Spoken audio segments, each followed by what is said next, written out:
Bonjour, bienvenue à Dialogue dilettante. Aujourd'hui, on va parler de l'histoire de la statistique, le deuxième épisode sur la statistique. Dans le premier, on vous a parlé, on vous a fait un petit intro, mais aujourd'hui, on va aller plus loin dans l'histoire de la chose. Donc, Justin, est-ce que tu peux nous en dire un peu plus là-dessus? Ouais, donc on peut aborder ça de deux façons, je pense. La première, ce serait de s'intéresser à l'histoire des techniques dans la littérature scientifique, si on veut, l'histoire de l'évolution conceptuelle des outils mathématiques. On va en parler un tout petit peu, okay, mais on va mettre ça de côté parce que de un, c'est très très compliqué d'aller comprendre des mathématiques d'il y a quelques siècles. Question de notation, question de vocabulaire. Ce qui va être plus intéressant, ça va être le contexte social, historique, philosophique, même épistémologique de l'évolution de la statistique. Donc, on va faire ça en deux temps. En premier, on va parler de ce que j'ai décidé d'appeler la préhistoire de la statistique. Okay? Donc, regarder les débuts, si on veut, en Occident, les débuts de la statistique en Occident, puis ensuite, on va passer le gros de l'épisode sur le 19e siècle, qui est vraiment le siècle majeur dans l'histoire de la stat. Donc, si on commence avec la préhistoire, entre guillemets, j'ai décidé de la commencer au 17e siècle. En France, c'est là que la branche des probabilités d'un point de vue moderne apparaît. On s'intéresse à des jeux d'hasard. Okay? Donc, à des jeux de roulette, à des jeux de dés, des choses comme ça, qui sont très populaires en France à l'époque.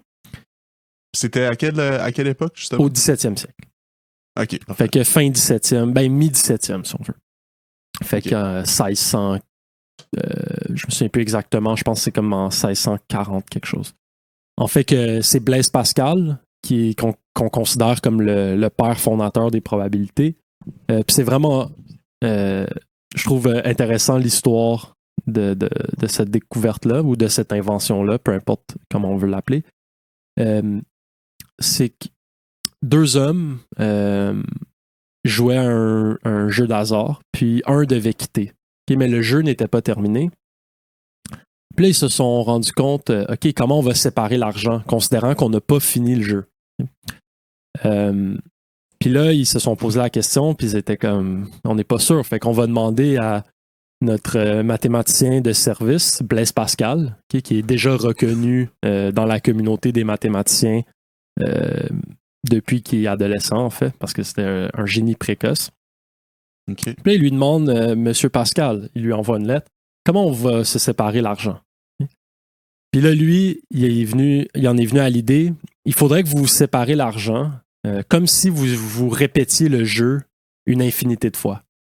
Comme si vous répétiez la partie que vous n'avez pas jouée, vous la répétez une infinité de fois, puis les montants qui en découlent, ben, c'est ça que vous devriez vous prendre. Okay? Puis c'est devenu, plus tard avec l'évolution du domaine, c'est devenu l'idée de l'espérance mathématique, qui est comme un des concepts fondamentaux de la probabilité. Okay? Puis c'est vraiment ça l'idée, c'est une espèce de moyenne théorique qu'on peut interpréter comme étant la moyenne d'une expérience probabiliste qu'on répète une infinité de fois. OK. Fait qu'admettons, juste, c'est un peu le début, parce que j'imagine que dans ce temps-là, le terme de pourcentage est-ce qu'il existait le terme de pourcentage? Oui, est-ce qu'il était utilisé dans ce contexte-là? C'est juste... on n'a pas la théorie des probabilités comme aujourd'hui. C'est pas... on connaît vraiment rien là-dessus. C'est comme un petit peu...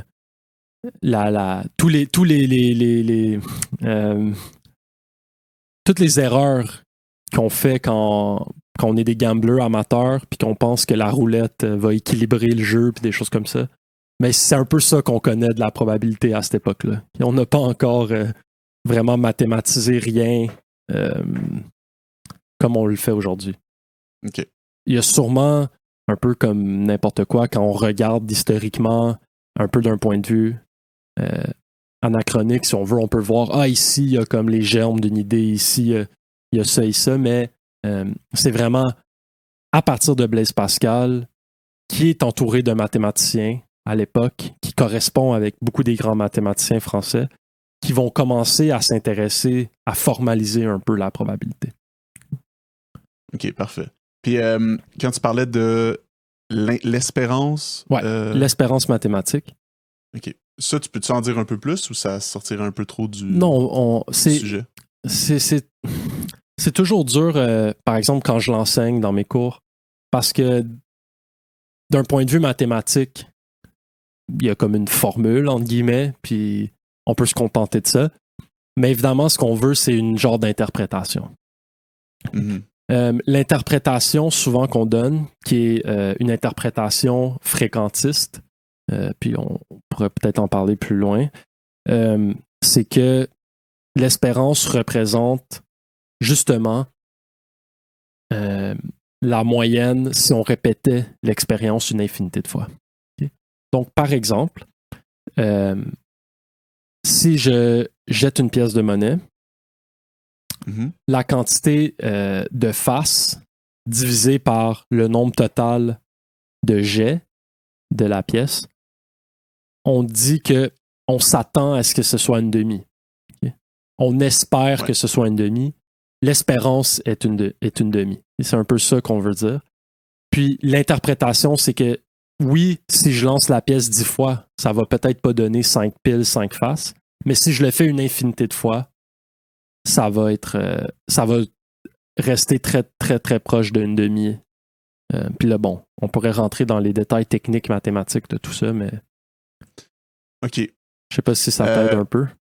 Non, ça m'aide un peu, en fait. Donc, dans le fond, dans le problème initial où les personnes jouaient avec leurs cartes, puis là, je sais que tu voulais peut-être pas passer autant de temps là-dessus, mais j'essaie juste de comprendre le contexte du début, tu sais. Mm-hmm.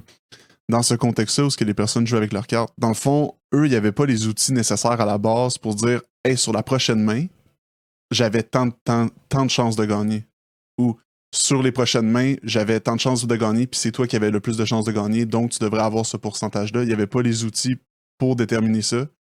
Fait que selon Blaise Pascal, le meilleur outil, c'est de se dire, faites comme si la game allait jusqu'à l'infini. Ouais, une infinité de fois. Ce que je comprends, c'est que le jeu, il restait plusieurs rondes, si on veut, ou plusieurs tours. Puis probablement ce qui est arrivé, c'est que rapidement, il y avait une explosion de possibilités. C'est comme, OK, si ça arrive à cette ronde-là, là, je sais pas, dans la ronde subséquente, il y a tant de possibilités, puis là, ça se multiplie, puis à un moment donné, on perd le contrôle sur tous les scénarios possibles. Puis c'est pour ça, je pense qu'il était un peu confus, puis Blaise Pascal, il s'est penché là-dessus, puis il a été capable de résoudre le problème, en fait, de trouver un montant qui était, selon lui, juste, en se basant sur l'idée de répéter une infinité de fois le jeu. OK, parfait. Parfait. Mais il faut vraiment juste garder en tête que tout ce qui existe de probabilité d'un point de vue mathématique aujourd'hui, certaines choses qu'on prend pour acquises, ça n'existait pas encore à l'époque. Okay? Donc aujourd'hui, tout le monde a une espèce d'idée assez de base de qu'est-ce que ce sont les probabilités, mais à l'époque, c'était comme... Il n'y avait aucune théorie derrière tout ça. Bon. Okay. Fait que ça, c'est un côté.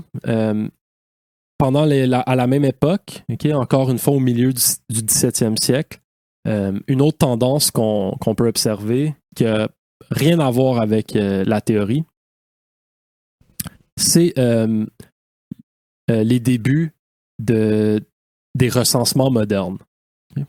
On pourrait penser par exemple à William Petty, qu'on considère comme un précurseur de ce qu'on appelle l'économie politique. Donc lui, il a développé une idée qu'on appelait à l'époque l'arithmétique politique, qui était de compter certaines choses, de mesurer certaines informations par rapport à la population. Donc William Petty, c'était un fonctionnaire britannique. Puis par exemple, il est devenu célèbre par une étude qu'on appelle le Down Survey, okay, en 1655-56, suite à la conquête de l'Irlande. Okay, donc, les Britanniques ont reconquis l'Irlande en 1652, après qu'il y a eu une rébellion, bref, des bouleversements politiques. Ils envoient William Petty pour aller compter les gens, aller compter la superficie, essentiellement pour voler les terres des gens conquis puis les redistribuer à des Britanniques. Mais donc, ce qu'il faut garder en tête de cette histoire-là, c'est l'idée de fonctionnaires qui veulent compter des choses pour l'État. Bon. Là, je dis pas qu'avant ça, il n'y a aucun fonctionnaire qui n'a jamais rien compté. Mais c'est vraiment pour où est-ce qu'on en est aujourd'hui, d'un point de vue moderne, c'est vraiment là que ça commence. Okay? Mais je suis sûr que les empires chinois, les Romains, je suis sûr qu'ils ont compté des choses dans leur population, là. Mais on veut juste trouver un point de départ sans dire que ce sont les premiers hommes à compter. Là. Mm-hmm. Non, c'est ça. Puis aussi, en fait, moi, c'est le mot recensement qui me... Ouais. Tu sais, habituellement, le recensement, il y a comme un peu deux définitions. C'est celle très concrète qu'on utilise, par exemple, qu'on reçoit à chaque 4 ans ou 5 ans au Canada. Mm-hmm. Mais finalement, aussi, il y a un peu la définition, ça se peut que je me trompe, mais la définition statistique, dans le fond, qui est le recensement, que c'est, dans le fond, on évalue la population au complet au lieu de prendre un échantillon et faire des bases de statistiques par rapport à ça. Ouais.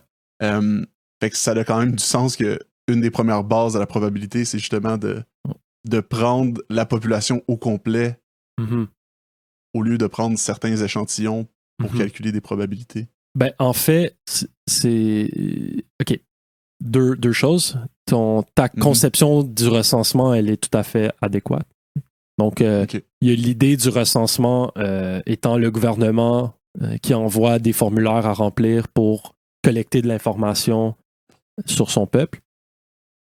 Puis, il y a l'idée que c'est une idée qui s'oppose à l'échantillon, dans le sens que plutôt que d'échantillonner, on prend la population totale. À l'époque, puis surtout au 19e siècle, on est très, très sceptique de l'échantillonnage. Okay? On n'arrive pas à comprendre que l'échantillonnage peut être une technique viable pour mesurer des choses. On se dit non, tu peux pas juste prendre 10% de la population puis dire que tu as une idée du salaire moyen des gens. Okay? Tu peux pas faire ça. Okay? À l'époque, c'est très contre-intuitif. Ouais. C'est très contre-intuitif aussi. Hein. Exact. Okay? Donc, l'échantillonnage, ça n'existe pas vraiment encore à ce point-là. Okay? Donc, quand on a le désir d'aller sonder les gens, d'aller mesurer, je sais pas, les taux de crime, mais on a beaucoup de difficultés à le faire. Okay? Parce que notre vision est trop grandiose, justement. C'est comme il faut tout savoir. Okay? Fait que là, ils envoient littéralement des gens cognés à toutes les portes. Puis là, on peut déjà s'imaginer que ça fait 5 ans que tu as une équipe qui cogne à des portes, puis t'aboutis pas. Là. Puis c'est un peu ça qui se passe dans beaucoup de cas. Puis c'est souvent ça qui va créer des bureaucraties de plus en plus grosses avec comme objectif d'aller recueillir des données dans la population. On peut penser, on devance un peu, mais en France, au 19e siècle, Napoléon, par exemple, il va mettre sur pied des bureaucraties parce que il se dit que de connaître le peuple, ça va lui permettre de mieux le contrôler, d'avoir plus de pouvoir, de mesurer est-ce qu'on est fort par rapport aux Allemands, est-ce qu'on est fort par rapport aux Britanniques. Donc, il va mettre sur pied des bureaucraties pour faire ça. Avec un succès mitigé. Ça sera pas toujours... ça sera pas toujours un grand succès... justement parce que des fois, on a des objectifs beaucoup trop grandioses. Ouais, parce que pratiquement, c'est dans la pratique, c'est très dur à faire. Puis, exact. Justement, ça peut donner encore des fausses données encore plus grandes que la marge d'erreur que pourrait avoir une probabilité à échantillon, là, j'imagine. Ouais. Puis ce qu'on va faire souvent, c'est se restreindre à comme un village. C'est comme on va avoir des gens qui vont compiler plein de données sur un village, puis publier des livres avec plein de tableaux de données, puis bref. On va y revenir quand on va rentrer plus dans le 19e siècle, parce qu'on va voir un peu une certaine folie là-dedans. Là. OK. Mais avant, juste un petit détour par le 18e siècle, donc dans les années 1700. D'un point de vue conceptuel, il y a la loi normale qui est de plus en plus utilisée en astronomie. Et donc la loi normale qui est un peu la pierre angulaire des probabilités, qui est l'espèce de distribution en forme de cloche où les données sont concentrées autour d'une moyenne. Puis le plus qu'on s'éloigne de la moyenne, le moins de chances qu'il y a qu'on se trouve là. Donc c'est... OK.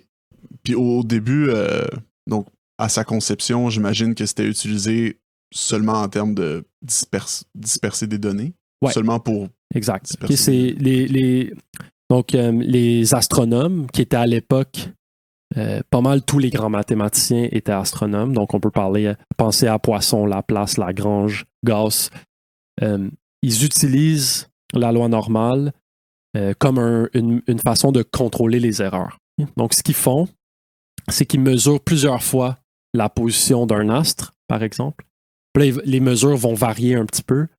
Puis ils vont utiliser la loi normale pour créer une sorte de mesure moyenne de toutes leurs mesures qui va servir à contrôler les erreurs, justement. Oh my God, OK. Donc, il était conscient, par exemple, qu'avec les outils qu'il avait, il y avait une marge d'erreur.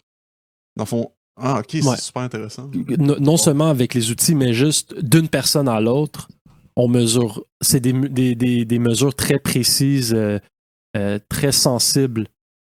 Donc, quand deux personnes regardent le même astre avec le même télescope, ils vont pas noter les mêmes mesures, par exemple. Okay? Je m'avance, je connais pas l'astronomie, mais c'est vraiment là qu'on retrouve les débuts de la loi normale. Mais ils comprennent pas encore toute l'utilité que ça va avoir d'un point de vue probabiliste, d'un point de vue statistique. Okay? C'est vraiment un outil technique utilisé dans les observatoires. Okay? OK. Puis, à la même époque, fin du siècle, va naître un homme qui s'appelle Adolphe Quetelet, okay, qui va diriger un observatoire d'astronomie en Belgique. Puis, lui va voir ces outils-là, il va être très familier, il va beaucoup les utiliser, les contrôles d'erreur avec la loi normale. Puis il va un peu partir en délire, okay? Puis on va le voir bientôt, sur l'idée d'utiliser ces outils-là pour l'appliquer à la société. Puis là, on va voir un peu comment il va faire ça. Mais lui, il va essayer de créer une genre de théorie qu'il va appeler la physique sociale. Il va faire plein d'analogies, genre pseudo-mystiques entre comme l'organisation des astres et de la société. Okay? Il va vraiment partir sur des délires. Mais il va, malgré tous ces délires, on retient son nom parce qu'il a amené les outils statistiques plus rigoureux dans le champ social, dans le champ politique. Puis c'est là, à partir de là, que ça va exploser, qu'on va développer la statistique moderne. OK. Mais c'est très... ça me fait un peu penser à l'astrologie, c'est genre de l'astrologie scientifique, un peu, ou l'astrologie probabiliste. Ouais, c'est drôle quand on prend... J'ai pas lu du Quetelet parce que j'ai d'autres choses à faire, mais dans les livres que j'ai lus, il y a des citations. Puis c'est comme... C'est complètement flyé, mais souvent, c'est un thème qui revient souvent quand tu lis des anciens scientifiques, des fois, comme à leur époque, c'était pas flyé nécessairement de voir, de prendre les astres puis de voir, essayer de faire des analogies avec la population. C'était comment cool, tu sais, c'est intéressant. Je me demande ce qui va être considéré, tu sais, dans le futur, mettons, dans 200 ans, ce qui va être considéré aussi flyé que ça, mettons, à notre époque d'aujourd'hui. C'est clair qu'on fait des choses aujourd'hui qui vont être perçues comme... Ouais, mais ça, c'est... Mais penses-tu que ça, c'est un peu la naissance de l'astrologie, ou ça existait avant? Non, je pense que même les Grecs, ils faisaient de l'astrologie. Ouais, hein? Je pense que les humains ont toujours été fascinés par le ciel, les astres. Puis ça, dans beaucoup de conceptions primitives, si on veut, c'est comme on cherchait, on voyait le ciel, on voyait l'œuvre de Dieu, des choses comme ça. Comme même Aristote, il va parler de... il va définir 2 théories physiques, une qui marche pour la Terre, une qui marche pour les astres. Les astres sont des corps célestes, c'est des sphères parfaites. C'est comme... Ça a toujours été un peu comme ça, je pense. Ouais, l'éther, là. Ouais, exact. C'est un peu ça, là. Ouais. OK. OK, cool. OK, donc... moi, j'avais une question par rapport à la loi normale. En fait, c'est plus un genre d'anecdote, mais je sais pas si c'est quelque chose qui est comme reconnu en stats ou whatever, mais c'est plus par rapport à la foule, puis en fait, la force que la foule a, un peu, c'est un peu... j'avais lu des essais sur que, par exemple, lorsqu'on on essaie de faire deviner à une foule combien de billes il y a dans un gros pot, dans un énorme pot. Dans la foule, il va y avoir des gens qui vont dire des choses astronomiquement impossibles, comme il va y avoir des personnes qui vont se tromper vraiment, vraiment beaucoup, des personnes qui vont se tromper parce qu'ils vont en dire très, très peu, mais au final, en moyenne, la moyenne de tous les gens ensemble est souvent beaucoup plus proche que n'importe quelle réponse que les personnes ont dit dans la foule. Du nombre de billes qu'il y avait dans le pot. Puis je trouvais ça vraiment intéressant parce que c'est vraiment pour montrer comme que, justement, parce que ça me faisait un peu penser à la loi normale des... Eux ont un peu commencé ça en se disant, bon, on est 5, si on met comment on appelle ça, un peu la moyenne de ce qu'on dit, ben on s'approche un peu plus de la vérité. Mais même quand il y en a plusieurs centaines ou plusieurs milliers de personnes, ça marche quand même. C'est quand même... Ouais, c'est intéressant. Faudrait... je connais pas les expériences dont tu parles, mais ça m'étonne pas vraiment, en fait. L'idée que les choses vont comme se compenser pour donner une moyenne qui reflète bien le phénomène, on voit beaucoup ça quand on fait des stats, en fait. Ouais. Mais je pense que ça marche surtout aussi quand c'est des choses qui sont assez concrètes et objectives. Tout le monde est capable de compter des choses, ou tout le monde sait comment une bille, c'est de quelle grosseur, puis comment ça devrait prendre espace dans un endroit. Ouais. Mais pour bien des choses, ça pourrait pas marcher. Par exemple, l'appel à la foule pour des opinions ou pour d'autres choses ou pour des croyances, par exemple, ben la moyenne va pas nécessairement dicter ce qui est vrai dans ce genre de choses-là. Ouais. OK. Mais bon. Bon, donc, on pourrait terminer ici, puis pour le prochain épisode, on se pencherait sur le 19e siècle, qui est le siècle des développements majeurs de la pensée statistique. Parfait. Vous aimez Dialogue Dilettante? Suivez-nous sur Spotify, Google Podcasts ou toute autre plateforme de podcast que vous préférez. Vous aimeriez continuer la discussion? Rendez-vous sur YouTube ou Facebook, où nos pages, toutes les deux appelées Dialogue Dilettante, hébergent chacun de nos épisodes et commentez sous la vidéo. Que ce soit pour des questions, des commentaires ou des suggestions, venez discuter avec Elliot et Justin, vos animateurs de Dialogue Dilettante.